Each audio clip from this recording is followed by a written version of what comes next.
Good afternoon, everyone, and welcome to Socialsuite's latest webinar around ESG materiality. Hopefully we can shed some light. What is materiality? Where does it fit on the ESG journey? And how can organizations navigate through that process as well? So my name is Tom Latimer. I'm one of the directors here at Socialsuite. For those that are not familiar with Socialsuite, we are an ESG technology and services organization. We've been around for circa 7 years, working with a range of organizations, primarily in Australia, but also across the US, from ASX listed companies to private companies and anywhere in between. So to discuss today's topic, I'd like to introduce our Chief Impact Officer, Dr. Tim Siegenbeek van Heukelom. He's the Chief Impact Officer at Socialsuite. He's got a wealth of knowledge across implementing ESG and sustainability strategies in a range of organizations as well. So before I hand across the reins to Tim, just a bit of housekeeping. You probably noticed there's a chat box on the right-hand side. We'll leave obviously some time for Q&A towards the end of the session, but feel free to pop any questions that you have in that chat and we'll address them towards the end. And I guess just to help shape the conversation a little bit as well, I'm just going to pop out a poll on the right-hand side. It'd just be good to understand, where are organizations on their ESG journey, whether you're just in the education phase. I know there's a lot of noise out there, just trying to make sense of what is ESG, what does it mean for our organization, whether you're wanting to understand, what is actually material and you're a bit further advanced along that journey, or whether you're actually already reporting and actively putting sustainability ESG reports out there. So I think as that data comes in, I'll hand the reins off to Tim, but it looks like it's a pretty even keel across the board. So over to you, Tim. Excellent. Thanks, Tom, for that introduction and welcome everyone. So today we're going to look at starting your ESG journey and where does materiality fit in. So that might mean that you're in that education phase and you're looking at really starting the journey from scratch and want to understand how can materiality help me, or you might actually be starting or restarting your annual ESG journey, which could mean that you're trying to figure out what is that roadmap for 2024, what do I need to do, where should I focus beyond. The materiality is really a good concept for that. So today we're going to look at some of the common challenges in starting the ESG journey. We'll spend a little bit of time on that, looking at how materiality can serve as a starting point, what the difference is between materiality and double materiality, why materiality is really seen as that such an important starting point in your journey, the process of conducting a materiality assessment, the challenges as well of doing an assessment like that, a little bit of consideration about finding that right solution. So there's a lot of ways you can look at that, levels of assistance you can get with that, and then how do you actually get started with the materiality assessment. So we'll look at that, some considerations before you start the process, but also some tips to really keep in mind when you're starting to move into doing a materiality assessment. Take about 20 minutes to get through this. Definitely some time for some questions at the end, so make sure you put them in the chat as Tom said.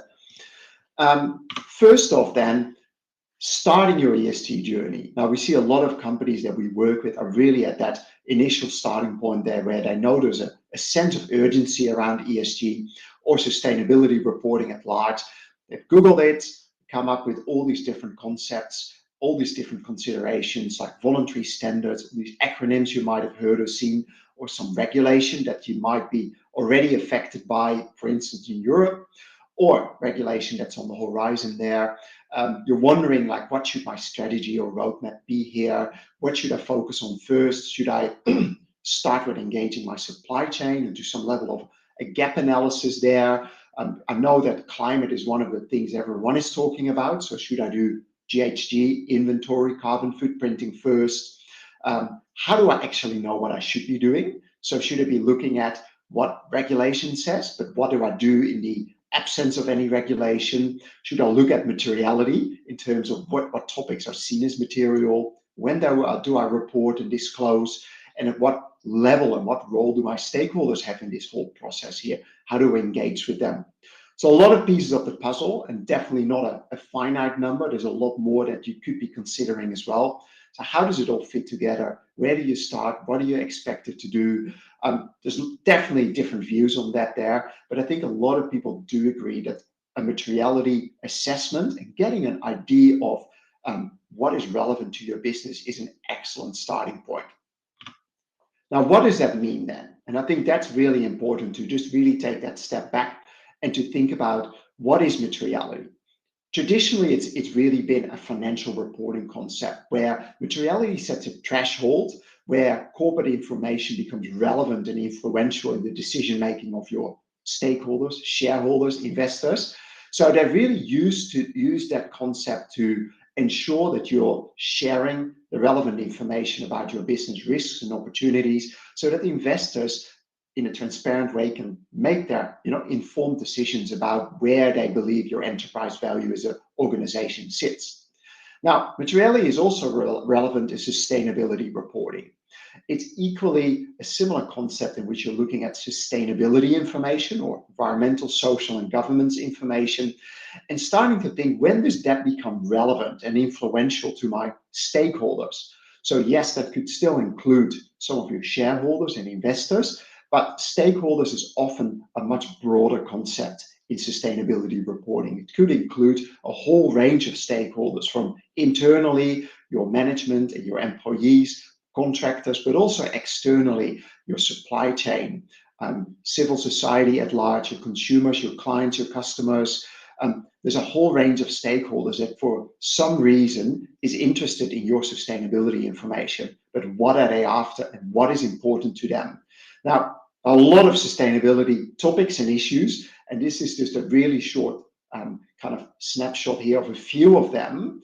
Now, what should you then be reporting on? What is relevant and material to your business? That's what materiality looks like. And doing a materiality assessment, you're starting to flag what topics I should actually be focusing on in terms of getting information out in my sustainability report or incorporate that into my corporate reporting every year, annual reporting, because that is information that my stakeholders are actually demanding or looking for. Some topics are rarely relevant to your particular business or organization or the industry you're in. Some topics you're not sure. You need to just look at that a little bit deeper and do some analysis. But on the whole there, you need to really understand your value chain at large. So where do you operate? In what industry are you? Who are you interacting with? Who are those key stakeholders? And engage with them as well. So understand what are those topics. Now, really a little bit about materiality, a little bit more detail. You might have heard about materiality as a concept. You might have heard about a new concept as well, where people talk about double materiality. And double materiality really has two components, and we're looking at two sides here. So one side on the left here is financial materiality, and what they call that is the outside-in perspective. So really what that means is it's the world's impact on your business. And that is what traditionally investors really care about. So how is a particular sustainability topic, let's take climate here, climate change, how is that potentially or actually impacting your enterprise value? So what risk does it pose, or what opportunities could it generate? So it's really looking at that level of the primary audience. Investors really want to understand, how does that impact your company? Traditionally, that's what materiality really was focused on, but we see more and more, in particular the last year or so, there's a real acceleration where people say that is important, but there's another component there, which is the impact materiality perspective or the inside-out perspective. And that is really simply the flip side of the coin. How is your business impacting the world? So think about your activities, your operations that you have, and think about a particular sustainability topic here. Think about climate. Do you have any actual potential impact on, in this case, the environment, climate, people, or the environment in the short, medium, long term? Now, you might have a lot of operations with greenhouse gas emissions, so that might be that you definitely have an impact there. So you see the primary audience for that type of materiality can be that whole wider group of stakeholders. But increasingly, and that's something that's really important, investors really understand that impact materiality is very important too. In the most recent a global kind of investor lookout that PwC did, they identified that 75% of investors really care about that impact materiality side as well. So what they then care about is really starting to understand what are the impacts you're having on the world and what are the risks and opportunities your business is facing from a particular sustainability topic. So really short then, when we talk about financial materiality, that makes up single materiality, and when we talk about double materiality, we're looking at both components there. That's a little bit of background about what materiality is. There's a lot more to say there, in particular about double materiality, the exact way of how that works and how you do that assessment. There's still a lot of emerging information and a lot of different views on that. But one thing that people agree on is that every ESG journey in its early stages starts with materiality. So when we look here, these are just a few infographics and information that you can find online from KPMG. They start that journey there with materiality first, identify and analyze the risks and opportunities. So really start that whole ESG journey with that materiality assessment. BDO, another well-known firm, same thing. And you can go on, and you see that most consultants very early on say you start out with your materiality assessment, because what it enables you to do is have a focus, have a scope of what you should be focusing on from a reporting perspective, but also from a allocation of your time and resources. So that journey, it's very early in that journey that materiality is often positioned, and it's something that you do on an ongoing basis. Most companies do this ideally on an annual basis to inform that annual reporting cycle. We'll talk a little bit more about that later when we talk about the different ways that you could instrument that materiality assessment. So when we look at a lot of different ways of how you could frame up your annual ESG journey or your sustainability reporting journey, there's a lot of ways you can slice the pie, and there's a lot of different ways you can put labels on that. But in a really high level, kind of short way, you could say it starts with that materiality assessment. Know what's important. You're going to look at what your disclosure requirements are and your gap analysis after that. So I know now what's important. What do I actually need to disclose at a metric level, and what is already in the business? Once you know that, you can move to data collection, where you start collecting the data on the particular metrics that are linked to those material sustainability areas.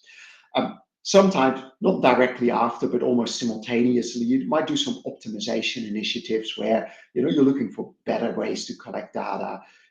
You're putting other initiatives in place to be able to really have that focus on your sustainability program.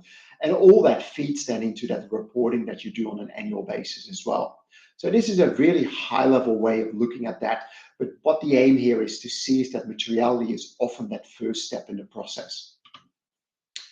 Why is that so important then? We already flagged some of those components here, but really just to reiterate that what you do is you identify the relevant impacts, risks, and opportunities that your organization has around a particular sustainability topic.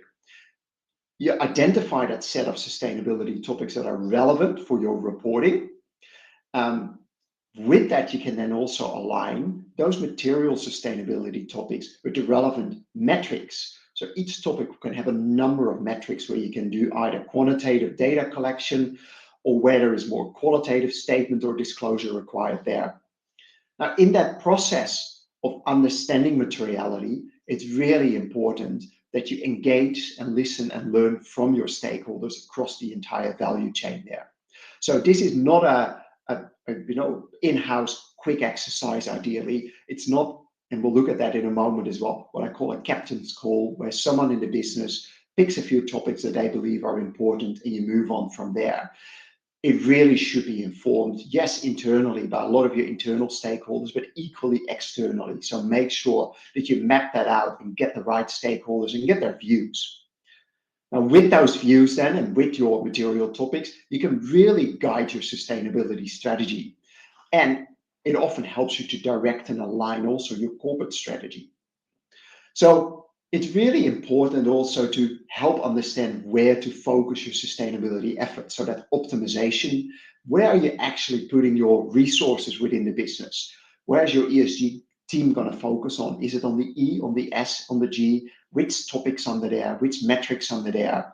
So it gives you focus, and that's really important. So that's why it often comes at the start of that journey. Another key one is this is more recent, is to see that materiality is also being regulated now. Not everywhere yet, but we see the front runners in ESG, the Europeans, with their Corporate Sustainability Reporting Directive, or CSRD.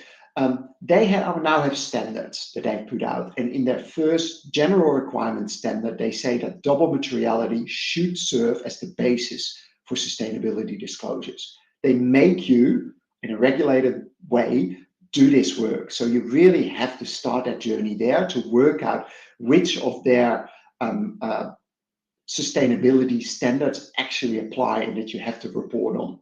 So we see that even in regulation now, you see that materiality is becoming a really important point. Now, what does the process then look like?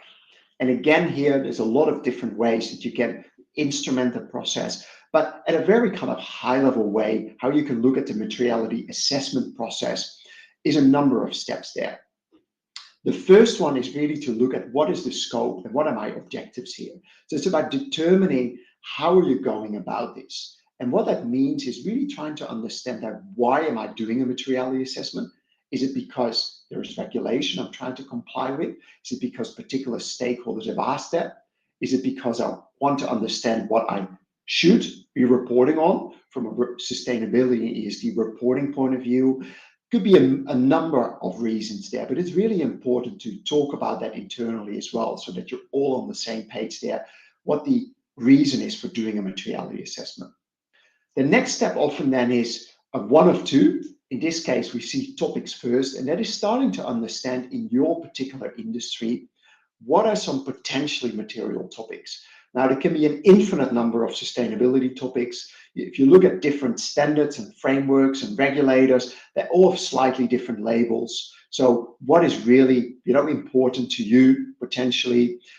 You can get some sense there of what is relevant in the industry by looking at some standard setters that use particular industries and give you a bit of guidance there. You can look at ESG scoring and rating agencies for your industry. You can look at what competitors and peers are reporting on. So what topics have they identified as material? And what you want to do is come up with a potential list of material topics. You want to leave out topics that you almost like certainly know that are not relevant to your organization there. So you're creating a long list of topics that you're going to go out with to the next step to your stakeholders to get their views. So you want to understand across that value chain, who are your stakeholders? Identify them, group them in a way, and select them so that you can go out and actually survey and interview them.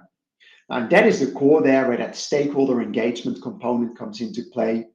You want to engage with those stakeholders and really get their quantitative and qualitative data and their insights. So you might want to ask them about that long list of topics there. What do you believe is material and why? So what impact do you see around the physical impacts of climate change that we have an impact on? Or how is that posing a risk or potentially an opportunity to our business? And what is it then? And how would you score and rate that?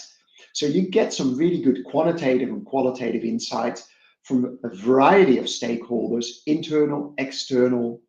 You can then really starting to think across the groups, like do some comparisons and move into that analysis and validation stage where you're looking at what your stakeholders have said, but that is their views. It's now time to really analyze that and think about, does that align with our internal views, starting to validate some of the outcomes. Again, look at your competitors, your peers, your industry. Are there any particular topics that are surprisingly high or low on the list? And ultimately, out of that analysis, make that selection of what is going to be material for this year, this reporting period. So this is a really high-level overview. Sometimes you see certain steps. Some people start with stakeholders and then look at topics.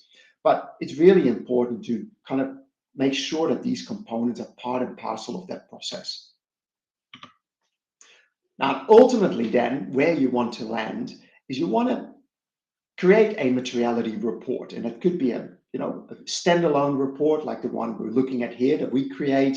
If you work with us on our materiality assessment, it could also be information and components out of this report that feed into your larger sustainability or ESG report, or even into your annual report. But it's really important to look at a few components in here. The first one on the left there, we look at the methodology and the process.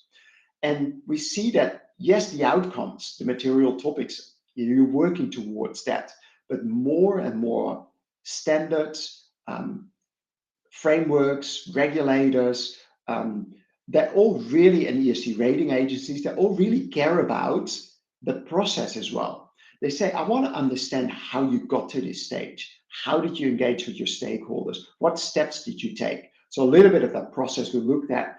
Just tell me what you've done here and how you've gone through that. There's no right or wrong per se, but I want to understand the process. Ideally, of course, that is to really understand, was this a captain's call where it was just basically the process was the board or management picked 5 topics and that's the end of it? Or no, I've engaged with 7 different groups of stakeholders. This is how many respondents we had. This is how we weighted their voices. And then based on that, we've done our analysis. And that has led to a number of material topics under these ESG pillars. This is what that materiality matrix looks like. So we plot them against the impact on the business versus the significance to stakeholders with some analysis and observation. So what are the surprises? What are the things you're expected to see?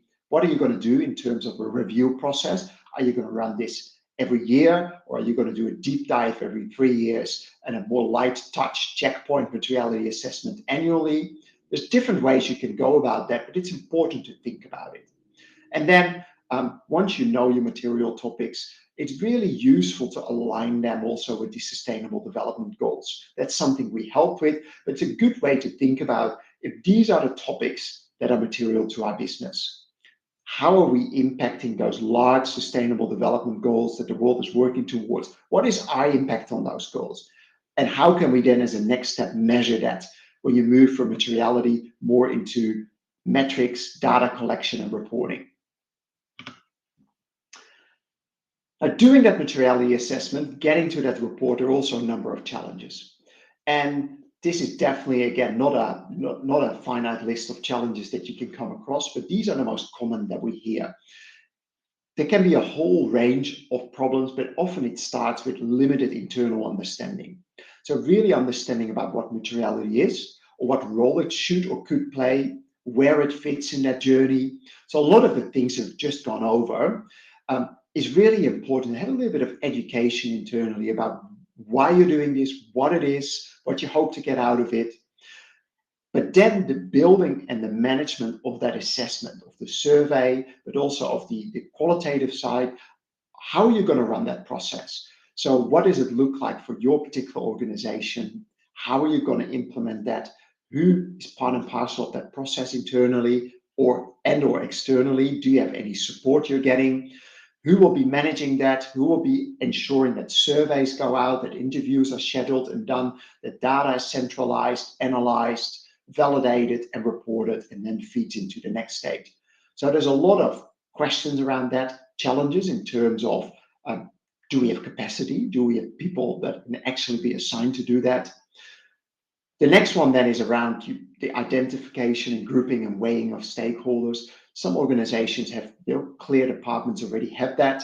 At other times, you might find that it can definitely be a bit of work to starting to really pull that piece of work together around who are your stakeholders across the value chain and who do we involve.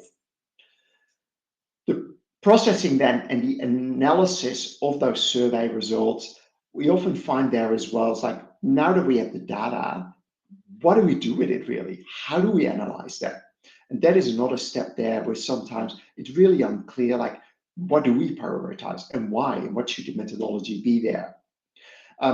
There's also what we find in the whole process, and we'll look at that in a minute, is there's a generalized lack of choice in options.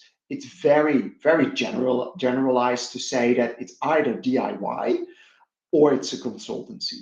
There's not a lot of technology options there. And that's why we believe it's so important to find something that fits you. And we'll look at that in a moment of what your options are. With that as well, we found that the cost of agency-led materiality assessments or consultancy can be quite expensive. You do get deep dives, you get lengthy processes, and you get quality information, but some people are just not looking for that. There's also sometimes the question about, where is my data stored? Is it centralized, or if I'm doing it myself, it's across many spreadsheets? How do I bring all the information together in a way that also enables me to repeat it easily next year? So the cost and the time play a big factor in that. There's a lot more challenges you could run into, but these are definitely the most common ones. Like I said, finding that right solution, it really starts about that consideration. What do you need? What are you after? What is that scope, and what are you trying to do here? Are you looking for a double materiality assessment that is CSRD compliant? Or are you just looking to do some type of materiality and you're not sure yet what? Is it a deep dive you're looking for? Or is it more of a checkpoint? We know what is material from last year. We want to quickly revisit that and see if there's anything trending, anything that we might have missed. So there's a range of options. And again, this is a very generalized way of looking at it. But if we look at the left side, that's what I flagged earlier, is the captain's call. So to say, it's a discretionary decision by board or C-suite or someone in management who says, these are the topics. It's quick, it's free, but it often doesn't really help you much.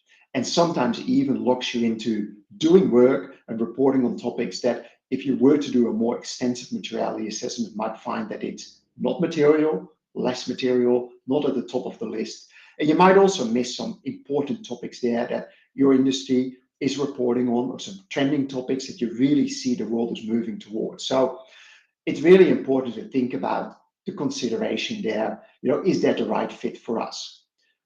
Next level up from that is more of an internal ESG lead. That could be your chief sustainability officer or someone in that type of role.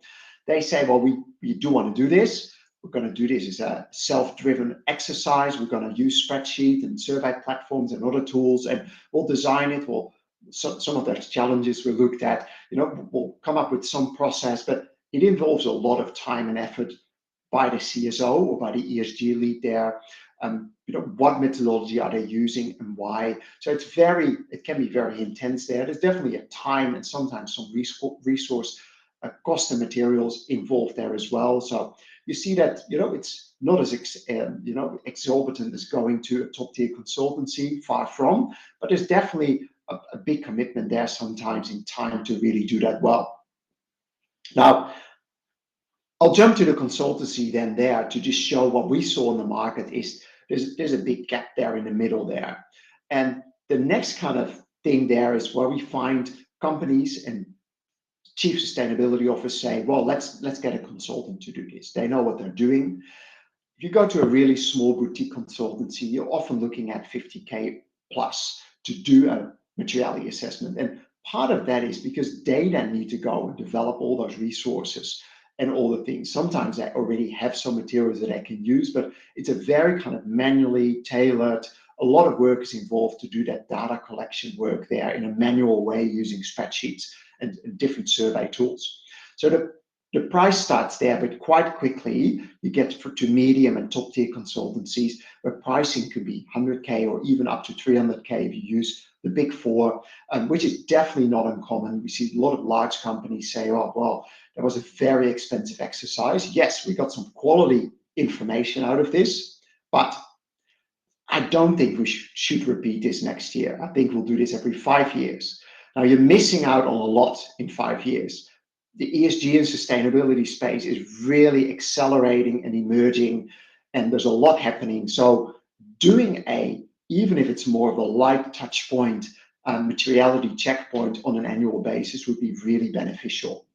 So that's why in the middle there, left of the center, so to say, we really try to position our solution there as a streamlined end-to-end kind of a self-driven or with coaching there, where you can really, get the best of both worlds effectively. So with all this there, I think the key message is think about what you need, what your capacity is, and where you want to sit and how you want to instrument that. So how do you get started then? First off, like I said, understand why you're doing it, scope and objectives. Then look at the requirements. So are there any particular requirements why you're doing this? And make sure that you then tick those boxes while you're going into the exercise. Consider your approach. Is it a light touch, a deep dive, a combination? Is it going to be self-driven, led by your team, or do you need it facilitated by a consultant? There's different ways of thinking about that. It really depends where you want to land. But educate your team.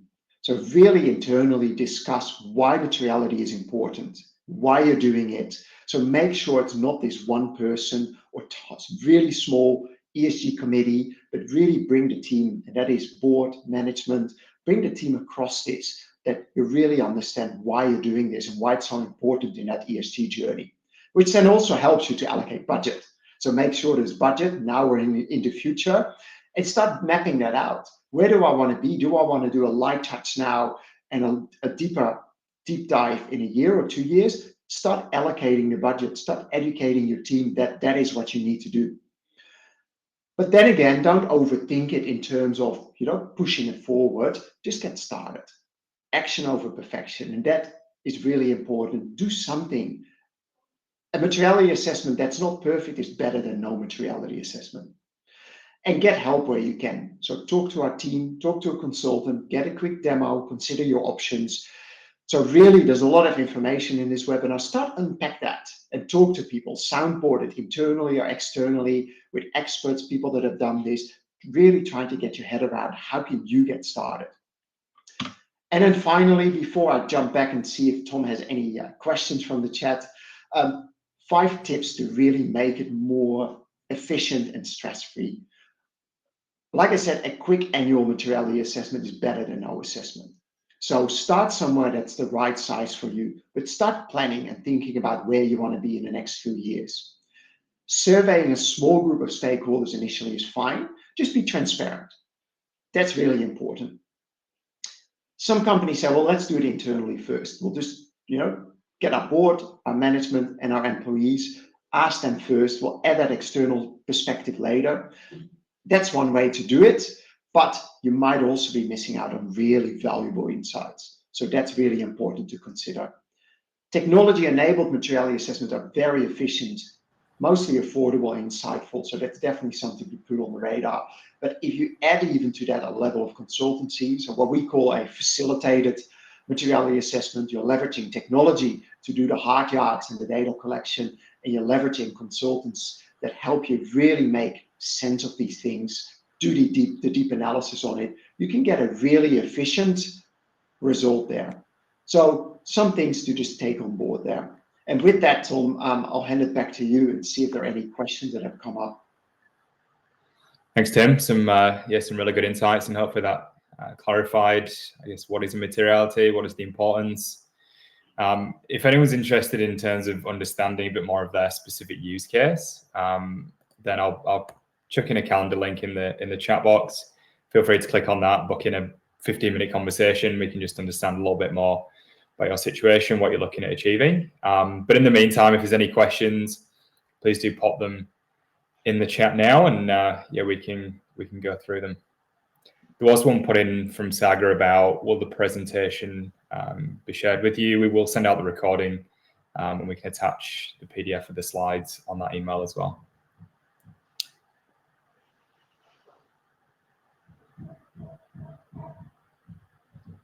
Any follow-up questions? If there's no other questions, Tim, you must have covered everything. So I'd just like to thank you for your time, Tim, and thank everyone else for taking the time to join. And hopefully we'll speak to you soon. See you later.